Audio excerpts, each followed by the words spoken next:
Bienvenue dans ce journal, mesdames et messieurs, bonsoir. Le président de la République, Joseph Kabila, s'est entretenu hier, lundi 2 décembre 2013, avec son homologue ougandais, Yoweri Kaguta Museveni, à Entebbe.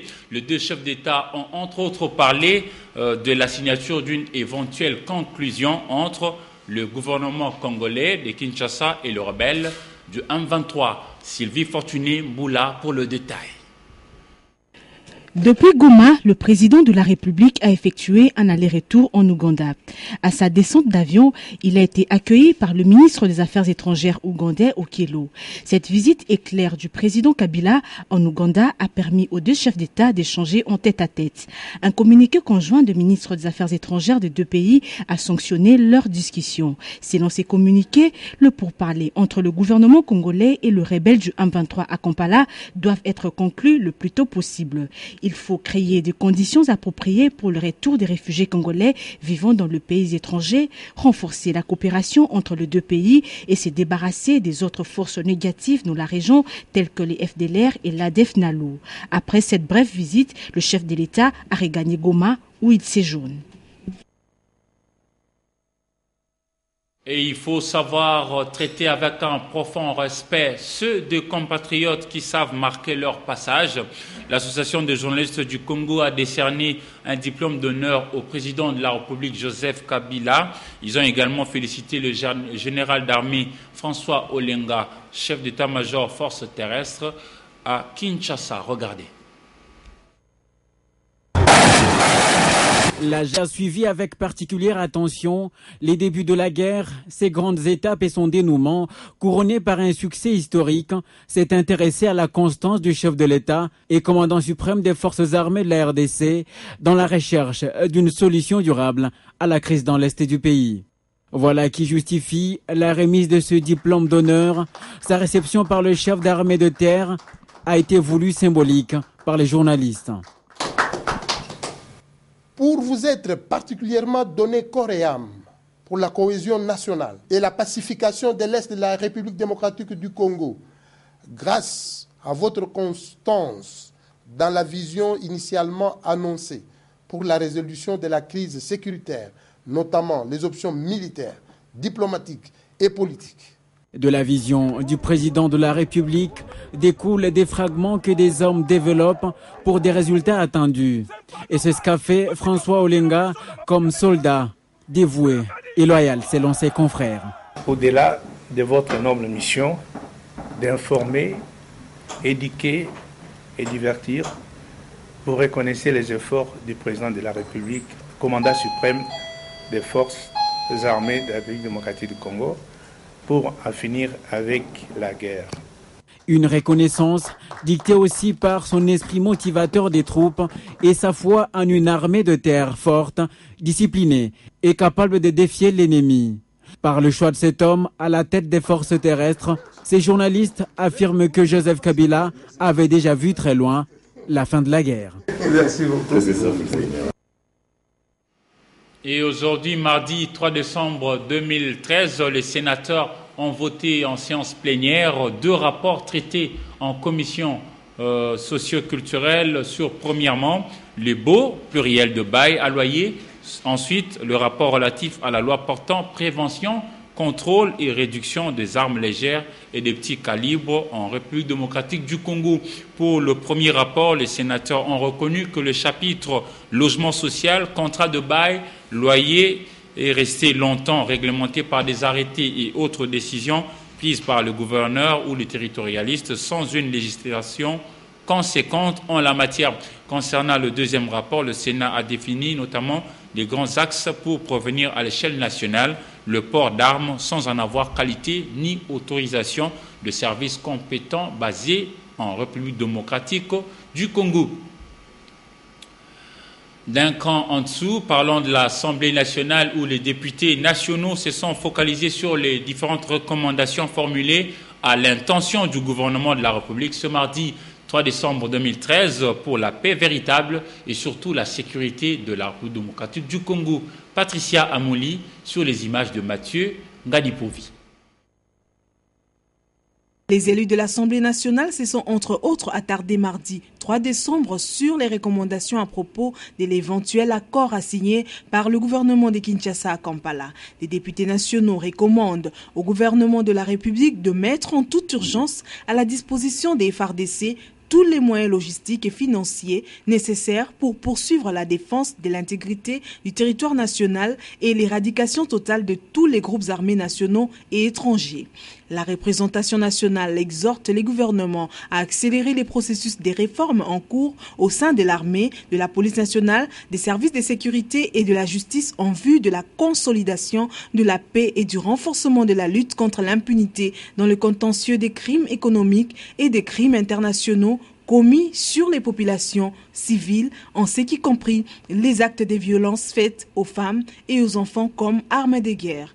Aussi, à l'appareil exécutif de mettre en place un programme DDRR en vue de garantir la réinsertion sociale des rebelles vaincus et autres groupes armés démobilisés, de redynamiser le programme de Starek et de l'étendre sur l'ensemble du territoire national, notamment en accordant une attention à la reconstruction des infrastructures routières, scolaires, sanitaires et des adductions d'eau, etc. L'Assemblée nationale demande au gouvernement de déployer rapidement l'administration territoriale, la police nationale, les tribunaux dans tous les territoires libérés par le FARDC en les dotant de moyens conséquents pour leur fonctionnement harmonieux, d'initier un programme d'organisation du retour de populations civiles déplacées dans leurs foyers respectifs ainsi que leur réintégration effective, ensuite de prendre en charge de façon suffisante les femmes victimes des actes de violences sexuelles et des enfants nés des suites de ces actes. Le monde entier célèbre ce mardi 3 décembre 2013 la journée internationale de personnes vivant avec handicap. La rédaction d'Antenne ATV s'est penchée sur un cas d'école où une personne vivant avec handicap tient un atelier de montage et de réparation de chaises roulantes ainsi que de béquilles. Nora Olondo Iloa et Josène Belebele. Mboyo a connu un accident de circulation et est devenu de ce fait personne vivant avec handicap. Il tient avec ses pairs depuis 5 ans un atelier de réparation et de montage des béquilles, chaises roulantes, prothèses et civières. En ce jour où le monde célèbre la journée internationale des personnes vivant avec handicap, Mboyo espère que les recommandations issues des concertations nationales seront appliquées à la lettre afin que les personnes vivant avec handicap puissent aussi retrouver leurs droits les plus élémentaires. Le 3 décembre, c'est aujourd'hui que nous célébrons la journée consacrée aux personnes vivant avec handicap. Nous sommes dans la joie. À la Fondation Mboyo, nous travaillons avec plusieurs personnes. Cette journée est considérée par nous comme un jour d'indépendance.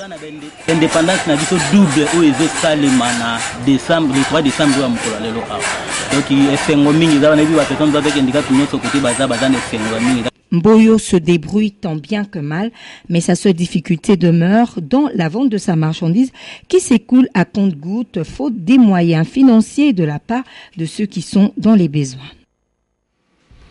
Pour l'année 2013, la journée mondiale de personnes vivant avec handicap a été commémorée sous le thème « Briser les barrières, ouvrir les portes pour une société inclusive » pour toutes et tous. Partout dans le monde, cette journée offre une tribune spéciale aux personnes pour discuter sur les comment impliquer tout le monde dans la prise en charge et surtout dans la considération réelle de personnes vivant avec handicap. Nadia Koulenfouka pour le détail. Proclamée en 1992 par les Nations Unies, la Journée mondiale de personnes vivant avec handicap est une bonne occasion pour réaffirmer certains principes de base trop souvent oubliés. Les êtres humains naissent libres et égaux en dignité et en droit. Le respect de cette dignité due à chaque personne, valide ou non, implique la reconnaissance des droits fondamentaux comme l'éducation ou le travail. La célébration d'une telle journée offre ainsi la possibilité de faire participer toutes les communautés intéressées, gouvernements et privés, à réfléchir sur de mesures incitatives et innovantes pour une meilleure application des normes et règles relatives à cette catégorie de personnes. Voilà pourquoi il s'avère important d'organiser les grandes rencontres et des campagnes d'information en mettant en avant les problèmes liés aux handicapés. Aujourd'hui, plus de 1 milliard de personnes souffrent d'un handicap, soit environ 15% de la population dans le monde. Les femmes et les hommes en situation de handicap sont confrontés à des obstacles physiques, sociaux et autres. Malheureusement, ces personnes se trouvent parmi les plus pauvres de la Terre et ne bénéficient pas d'accès équitable aux ressources fondamentales, qui sont l'éducation, l'emploi et la santé. Fort est de constater que les personnes vivant avec handicap demeurent absentes dans l'agenda global pour le développement. Les comités internationaux de la Croix-Rouge et les Croissants-Rouges poursuivent leur aide humanitaire dans la partie touchée par la guerre, plus précisément dans les territoires des Rutshuru, à l'est de la République démocratique du Congo, ici avec Louisette Matingou et Nadia Koulenfoka pour en savoir plus. La fin de la guerre qui opposait les FARDC au M23 rime aujourd'hui avec le retour de déplacés dans leurs territoires respectifs, précisément à Rutshuru. Les comités internationaux de la Croix-Rouge, CICR et de Croissants-Rouges de la République démocratique du Congo poursuivent leur activité humanitaire également dans d'autres régions de l'Est du pays. Les récents événements qui se sont produits dans les territoires de Rutshuru ne doivent pas faire oublier que la situation humanitaire de l'Est du pays est précaire. À l'heure actuelle, la population fait face à des sérieux problèmes liés aux violences ainsi qu'au manque d'accès aux soins de santé, à l'eau, bref, aux besoins de première nécessité. Les blessés des guerres, eux, bénéficient de l'appui médical du CICR. Quelques médecins chirurgiens de cette organisation ont déjà opéré près de 31 cas à l'hôpital de référence de Bukavu en octobre dernier. Notons également que les habitants essayent de reprendre tant soit peu le cours normal de leur vie. Ils vont travailler dans les champs, mais les risques posés par les restes des explosifs demeurent importants. À cet effet, pour aider à prévenir les accidents dus aux engins explosifs, la Croix-Rouge de la RDC et CICR diffusent des spots de mise en garde à travers les radios communautaires afin d'aider les populations de la province du Sud-Kivu. Dans le cadre de l'amélioration de la situation des enfants et des femmes dans la ville de Kinshasa, l'atelier sur l'agenda de la revue annuelle 2013 du programme de coopération RDC-UNICEF 2013-2014 a été clôturé lundi 2 décembre dans la salle de réunion de PNLS à la Gombe. Anne-Marie Ossite et David Tembeni. Durant 3 jours, soit du 29 novembre au 2 décembre 2013, les participants à cet atelier ont discuté et échangé sur les questions majeures ayant particulièrement trait à la coordination et au suivi des programmes, les questions liées à l'équité et au genre, en vue de faire le bilan de nouvelles informations sur la situation des enfants et des femmes dans le futur. Plus spécialement, il s'est agi de faire le point de la mise en œuvre des PTR 2013-2014 pour le deuxième semestre de l'année 2013 et partager les résultats accomplis en plénière. Tirer les leçons de cette première année de mise en œuvre du nouveau programme, discuter les données issues du monitorage pour l'action et utiliser ces données pour mettre en évidence les facteurs internes et externes qui ont contribué ou entravé l'atteinte des résultats. À l'issue des recommandations formulées à cet atelier, l'UNICEF s'engage de ne pas lésiner sur le moyen pour soutenir les efforts du pays à bâtir un monde meilleur pour les enfants. De son côté, la Fondation Friedrich Ebert, en collaboration avec le syndicat national des professionnels de la presse, a organisé ce mardi 3 décembre 2013 un atelier national de médias sur la convention collective et le défi de développement de médias en République démocratique du Congo à l'hôtel Cabinda Center dans la commune de Lingwala. Anne-Marie Ossite et Safi Maléou. La presse congolaise est confrontée à de nombreux défis depuis de nombreuses années, notamment la pauvreté, la vétusté des équipements, l'absence d'un chiffre d'affaires pour lui permettre de remplir ses engagements et faire face à l'évolution technologique. Cette presse lutte seule, sans assistance. Ces 2 jours de réflexion à travers cet atelier est une occasion pour permettre aux professionnels des médias de pouvoir échanger sur les conditions de la presse congolaise. En termes d'action collective, à entreprendre pour sauver la profession sérieusement menacée de disparition, comme l'ont reconnu les organisateurs et les autres intervenants. Quant au Conseil supérieur de l'audiovisuel et de la communication, il mettra tout en œuvre pour assurer un accompagnement efficient et un lobbying nécessaire, avec pour objectif la valorisation de la profession journalistique en RDC. Permettre aux professionnels des médias de contribuer à la promotion de la paix dans la mise en œuvre des réformes économiques et sociales, tel est le souhait de la Fondation Friedrich Ebert, co-organisation de ces assises. La société libre nécessite aussi une presse libre et viable. Mais les situations économiques des entreprises, des presses, pas seulement au Congo, mais dans tout le monde, c'est un peu précaire. Ça veut dire c'est nécessaire de discuter sur les possibilités pour les employés dans le secteur journaliste, dans le secteur de presse. On retiendra donc de ces assises la signature demain 4 décembre 2013 de la Convention collective et de développement des médias. Orange RDC totalise 1 an depuis son lancement le 5 décembre 2012. Son directeur général Jean-Léon Boncher a animé à cet effet une conférence de presse aujourd'hui mardi 3 décembre 2013 à l'hôtel Memling à la Gombe. Il a fait le bilan de cette première année et il en a également profité pour présenter les perspectives pour 2014 à venir et surtout annoncer la tombola et les promotions qu'offre Orange. Jean-Louis Miasukama, Mathieu Ngalipovi. Et vous la connaissez tous? Anniversaire au Botama et l'amour. Voilà, 1, 2, 3. Orange a 1 an. Lancée le 5 décembre 2013, elle a un parcours pour le moins remarquable. Cette année, on va simplement dire merci. Merci Mingi, merci pour votre fidélité. Merci pour ceux qui nous ont rejoints. L'année dernière, plus ou moins 1,3 million au niveau de lancement. C'est simple, nous avons 1,2 million, 1,3 million. Donc aujourd'hui, nous sommes à un peu plus de 2,6 million. Donc on peut dire qu'on a quasi... Voilà, la première cible chez les corporate. Donc dans les entreprises, nous avons pris énormément de nouveaux clients corporate, parce que nous avons énormément d'entreprises qui ont décidé de basculer chez nous. 1 an, ça se fait. Et Orange le fait avec ses 2 600 000 abonnés de la RDC. Cette année, ce qui va se passer sur la fin de l'année, c'est comme c'est notre anniversaire. Et en plus, on arrive dans les fêtes de fin d'année.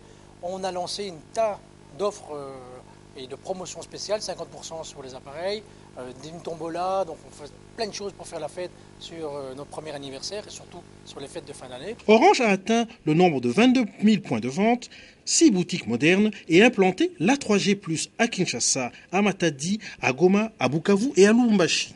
2014 promet pour Orange et sa clientèle. On va continuer sur la même lancée. On est un petit bébé d'1 an, on va grandir et donc on va continuer à développer notre couverture sur la RDC. Et surtout 2 choses très importantes. Une, la qualité du réseau. Il faut qu'on maintienne, il faut qu'on garantisse à nos abonnés une qualité de réseau et aussi une couverture de réseau. Donc on va améliorer avec des nouvelles villes, de nouvelles concentrations en endroits où vous pourrez téléphoner avec Orange. Durant les mois de décembre 2013 et de janvier 2014, les abonnés d'Orange RDC seront en fête avec une tombola. Une super cagnotte de 27 millions de francs à gagner. 6 séjours en Afrique du Sud offerts par Orange pour suivre le Chan. Et 1000 prix à gagner chaque jour, sans compter de nombreuses réductions de prix et de promotion de ces différents produits. Parlons à présent de la pénurie d'eau au quartier Rigini dans la commune de Lemba. Ça fait exactement 5 ans que cette situation perdure et les habitants de cette partie de la capitale Kinshasa en implorent à l'autorité. Lila Ndani et Sylvain Kapumbo. Les quartiers Rigini dans la commune de Lemba connaissent un problème d'eau depuis maintenant un bon nombre d'années. Les habitants de ces coins fournissent beaucoup d'efforts pour s'approvisionner en eau potable. Pourtant, Rigini, c'est un quartier résidentiel. Chaque fois, il faut chercher de l'eau en Gab. Ici, à Rigini, il n'y a pas de l'eau. Nous sommes des mamans. De porter des bidons, c'est trop cher, c'est trop dur. Parfois, les grands comme les jeunes sont obligés de traverser la chaussée pour aller jusque dans le quartier périphérique afin de s'approvisionner en eau, et cela à les risques et périls. Ça fait longtemps ici à Rigini, l'eau ne coule pas. Pour puiser de l'eau, nous allons jusqu'à Nabalamba. Nous gardons les bidons sans vue. Depuis le matin, je ne vais pas trouver de l'eau. L'eau ne jaillissant plus des robinets dans ces quartiers résidentiels de Rigini, ses habitants lancent un SOS et implorent l'assistance de l'autorité afin d'apporter solution à ces problèmes. Nous souffrons beaucoup pour avoir de l'eau. Il faut nous trouver une solution. Nous souffrons vraiment. C'est la souffrance totale vraiment. Cherche-nous des moyens pour trouver de l'eau. L'autorité est interpellée à rétablir de l'eau dans ces coins de la capitale. L'eau, c'est la vie, dit-on. Les laisser dans cette situation serait contribuer à leur perte. Une page rose dans ce journal, notre confrère Ndaye Ilambwechi a décidé de rompre avec le célibat. Le week-end dernier, il a donc décidé de convoler en juste noces avec Madame Oda Christiane Ilambwechi. Suivez les grands moments de ces moments de bonheur. Il a plu au Seigneur Jésus-Christ en sa qualité d'initiateur du grand projet des mariages, d'union pour le meilleur et pour la vie, Mademoiselle Indi Lambouzi, Dos Christiane et Ndaye Ilambwechi Mathurin par les liens du mariage. Respectant les us et coutumes de la tradition africaine en ce qui concerne la cérémonie du mariage, Monsieur Ndaye Ilambwechi, journaliste et reporter, présentateur sur la chaîne de télévision Antenne A, et Audace Christiane ont décidé de rompre avec les célibats en unissant leur destin devant Dieu et les hommes les samedis derniers à l'église Saint-Augustin de Lemba. L'idylle amoureuse de ces deux jeunes commence à Lemba alors que Mathurin était encore étudiant et Christiane étudiante. Leur entourage respectif ne leur accordait aucune chance de voir l'aventure amoureuse aboutir en une union pour la vie. Les destins de Dieu étant insondables, même la fin du cycle universitaire n'a pas pu disloquer l'union de ces deux tortreaux. Au-delà de tout entendement, la flamme d'amour qui brûlait au cœur de ces deux jeunes gens a fini par s'édurcir jusqu'à aboutir au mariage. Pour lier l'utile à l'agréable, après l'église Saint-Augustin, les invités, le famille et les confrères et consoeurs, journalistes d'Antenne A et ceux d'ailleurs, s'étaient retrouvés dans la salle de fête Kangalou à Matongé dans la commune des Kalamou. Les invités avaient bel et bien respecté la parole d'un auteur qui disait « Mangeons, buvons, dansons, car demain nous mourrons ». Nous vous souhaitons une meilleure vie, de couple et une grande progéniture.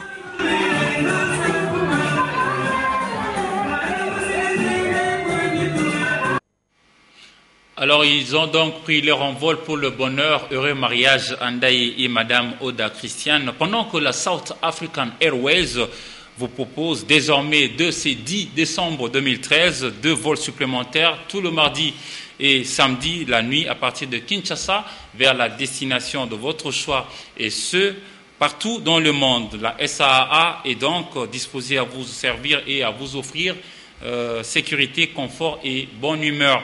Pour tout renseignement supplémentaire, veuillez contacter votre agence de voyage habituelle ou le bureau de la South African Airways, SAA 6, avenue Ngongolu Tété, numéro 6147 sur le boulevard du 30 juin, dans la commune de La Gombe. Là, nous allons compléter l'actualité avec la revue de presse dans une sélection et commentaires signés par Polydor Ngaziami.